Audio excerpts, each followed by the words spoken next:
டிபெண்டா இருக்காதீங்க. போய் தொலைங்க, வெளியே வாங்க. 10 ரூபாய் சம்பாதிச்சாலும் தலை நிமிர்ந்து சம்பாதிக்கலாம், சாப்பிடலாம்.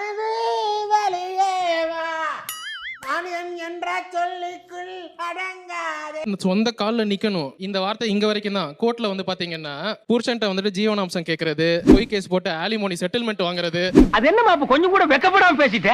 It is your responsibility as a male to take care of your family.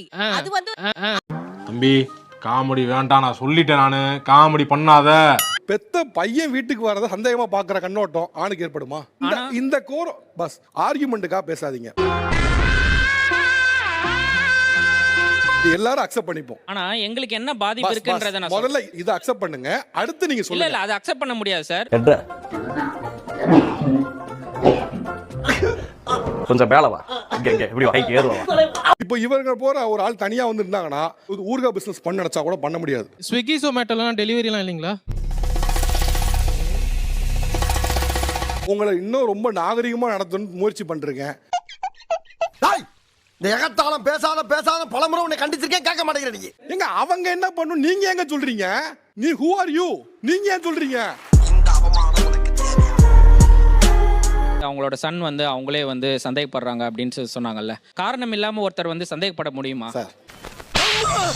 என்னடே அறிவு இருக்கு அவனுக்கு? பொறுக்கி புறம்போக்கு வயித்து சொல்றதானே திங்கிற. நான் சொல்றது தப்பா எடுத்துக்காதீங்க. நீ மாலை போட்டிருக்கீங்க. சொல்லுங்க சார். நான் அதனால ரொம்ப வார்த்தையை கண்ட்ரோல் பண்ணி பேசுறேன். இவ்வளவுதான் உனக்கு மரியாதை, இதோட நிப்பாட்டிக்க அவ்வளவுதான். உங்க தங்கச்சிக்கு இப்படி ஒரு சிச்சுவேஷன் ஏற்பட்டுச்சுன்னு வச்சுங்க. அப்ப யாரோ ஒரு ஆள் இப்படி கேக்குறாங்க, சும்மா நெருப்பு இல்லாம புகையுமா அப்படின்னு கேட்டா நீங்க என்ன பண்ணுவீங்க சார்? நீங்க உடிச்ச மாப்பிள்ள பாயிண்ட புகையறதுக்கு நெருப்பு இருந்தாதான் சார் புகையும். அடங்கொம்மால மோத்தா உன்னை பெத்தாலா இல்ல யானை கக்குச்சாடா? நான் கேட்க மாட்டேனாங்க, அறிவு வேணாங்க. என் தங்கச்சியா இருந்தாலும் அந்த தப்புனா தப்புன்னு நான் சொல்லுவேன் சார். நல்லா சொல்லுவீங்க சார். செருப்பால அடிக்கடா அவனை. செருப்பெல்லாம் வெளிய விட்டோம்னே. எடுத்து வந்து அடிக்கடா. அந்த வார்த்தை நீ திரும்ப பெற்றே ஆகணும் சார். இல்ல சார், நான் I stand on my word sir. ஏன்னா மூக்கு புடப்பா இருந்தா சில நேரத்துல இப்படி எல்லாம் யோசிக்க தோணும். நீங்க பேசின வார்த்தையை திரும்ப பெறுங்க, இல்லைன்னா நீங்க வெளியே கிளம்புங்க. I will not allow this. அவ்வளவு ஈஸியா நீங்க கேரக்டர் அசஸ்மெண்ட் பண்ணிட்டு ஒரு ஸ்டேஜ்ல உட்கார வைக்க முடியாது சார். தப்பா எடுத்துக்காதீங்க, வெளியே போலாம்.